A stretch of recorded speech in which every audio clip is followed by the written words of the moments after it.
Hello friends, welcome to my channel. स्वागत है आप सबों का इस वक्त की लेटेस्ट अपडेट में। दोस्तों, आकलन परीक्षा, जी हाँ, 1 to 5 लेवल का आकलन परीक्षा में लैंग्वेज 1 यानी हिंदी के उत्तर आपको मिलान करने को यहाँ पर मिलेंगे। तो बढ़ते हैं सीधे उत्तर की ओर। आप मिलाइए, वीडियो को लाइक कीजिएगा, शेयर कर दीजिएगा।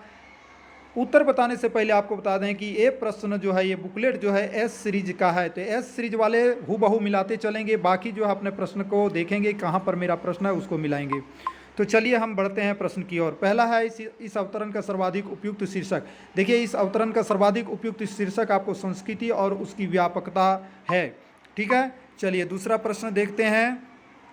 दूसरा प्रश्न है, काली मोटी छपी पंक्ति से लेखक का आशय है कि संस्कृति। पहले शुरू आपको हम दिखा देते हैं काली मोटी में क्या लिखा हुआ है। देखिए, संस्कृति जिंदगी का एक तरीका, यही लिखा हुआ है, संस्कृति जिंदगी का एक तरीका है। तो इसका आशय पूछा गया है कि इसका आशय क्या होगा। तो इसका आशय यही है कि मानव के सभी कार्यों एवं व्यवहार को प्रभावित अथवा नियंत्रित करती है। कौन? संस्कृति। जी, सभी कार्यों में और व्यवहारों में आपको देखने को मिलेगा। ठीक है, संस्कृति की व्याप्ति जीवन के सभी क्रियाकलापों में है। ठीक है, सभी क्रियाकलापों में, उसी से आपकी संस्कृति भी पता चलती है। 109 नंबर क्वेश्चन, संस्कृति निरंतर प्रवाहमान है क्योंकि देखिए, संस्कृति जो है पीढ़ी दर चलते रहता है। ठीक है, हम अगली पीढ़ी को दे के जाते हैं संस्कार, हम चले जाते हैं लेकिन हमारे बाल बच्चे रहते हैं, वो संस्कार सीख के रखते हैं, फिर उनके बाल बच्चे। तो इस तरह से हमारे जीवन में संस्कार जो है भावी पीढ़ी को संस्कृति के रूप में, अंग के रूप में मिलते हैं। ठीक है, तो चलिए क्वेश्चन नंबर बी आपका हो गया आंसर सही। हमारी संस्कृति क्या है? हमारी संस्कृति क्या है? हमारी संस्कृति क्या है, इसमें आपको देखने को मिलेगा जिस समाज में हम जी रहे हैं उसकी संस्कृति ही हमारी संस्कृति होता है। दूसरे समाज की संस्कृति नहीं हो सकता, भावी पीढ़ी की संस्कृति नहीं हो सकता, पीछे वाला का हो सकता। इसलिए सबसे बेटर उत्तर आपका, जिस समाज में हम जी रहे हैं उसकी संस्कृति हमारी संस्कृति होती है। ठीक है, चलिए अगला क्वेश्चन देख लेते हैं। भाषा की शिक्षा के अंतर्गत सुनने का अर्थ, भैया सुनेंगे तो अर्थपूर्ण सुनेंगे। ठीक है, तो बोधपूर्वक श्रवण, आप सुन रहे हैं, संकेत सुनेंगे, कुछ सुन रहे हैं तो क्या फ़ायदा, बोधपूर्ण क्या बातें हो रही है, फिर उसको आप लिख भी सकते हैं। ठीक है, बोधपूर्ण श्रवण। चलिए 112 में, कौन सी परीक्षा अच्छे और कमज़ोर बालकों में भेद स्थापित करने में सक्षम? देखिए, अच्छे और कमज़ोर बालकों में जो है परीक्षा ली जाती है, तो कभी हम लोग मौखिक भी ले लेते हैं, जैसे 1-2 क्लास में निबंधात्मक लेते हैं, अपर क्लास में वस्तुनिष्ठ परीक्षा भी होता है। इनमें से सभी आपका राइट आंसर होगा। ठीक है ना। चलिए यहाँ पर देखिए, निम्नलिखित क्रियाओं में से कौन सी क्रिया अनुकरणात्मक नहीं है?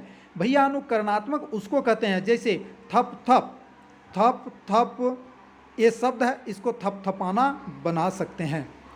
ठीक है, इस तरह का, यानी पीछे कोई ध्वनि होना चाहिए, थप थप, उसी को ना लगा दिए थप थप। उसी तरह से फड़ से फड़फड़ाना, मीमी कोई बकरी का बच्चा मीमी मीमी करती है, कुछ किसी तरह से मीमी आना, तो मीमी। ठीक है, हिन घोड़ा हिन, तो उसका क्या, हिनहिनाना।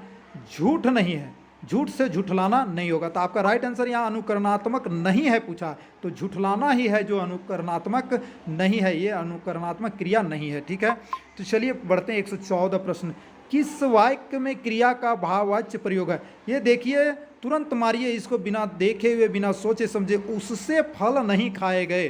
ठीक है, ये नकारात्मक है लेकिन क्या है, भाववाचक है। जैसे मैं पढ़ता हूँ, मेरे द्वारा नहीं पढ़ा गया, ऐसा शब्द होना चाहिए।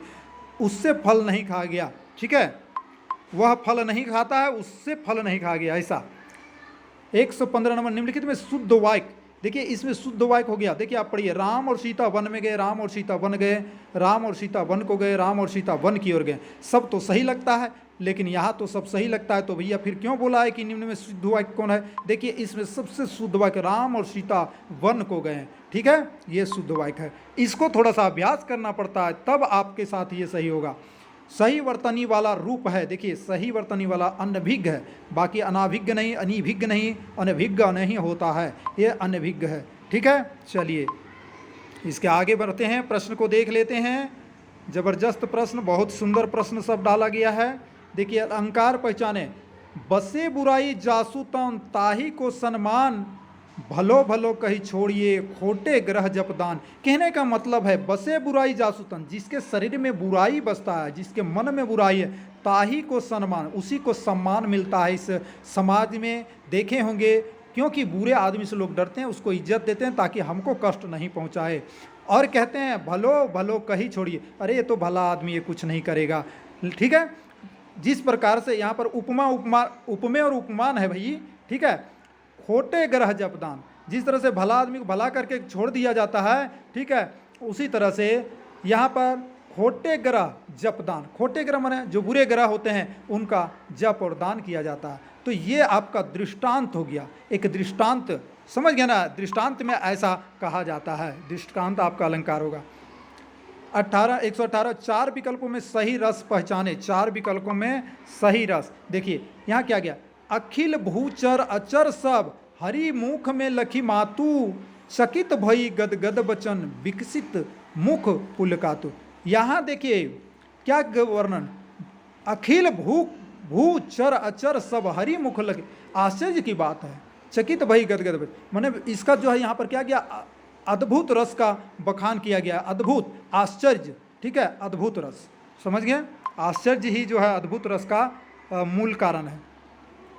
सुरपति में कौन सा समास है भैया, राजपुत्र देखे हैं, राजा का पुत्र, सुरपति, सुर का पति, है ना, ये पद प्रधान है, तत्पुरुष समास यहाँ पर हो जाएगा, तत्पुरुष समास। गुड, चलते हैं 120 नंबर। समस्त पृथ्वी से संबंध रखने वाले के लिए एक शब्द, सार्वभौमिक, तुरंत मारिए सार्वभौमिक। तो इस प्रकार से आपके प्रश्न यहाँ पर समाप्त होते हैं। दोस्तों वीडियो को अधिक से अधिक शेयर करें, अपने दोस्तों को भी यहाँ भेज दें ताकि वो मिलान करके अपने आंसर चेक कर सके, और सब्सक्राइब जरूर कीजिएगा हमारे चैनल पर नए हैं तो। जय हिंद, वंदे मातरम।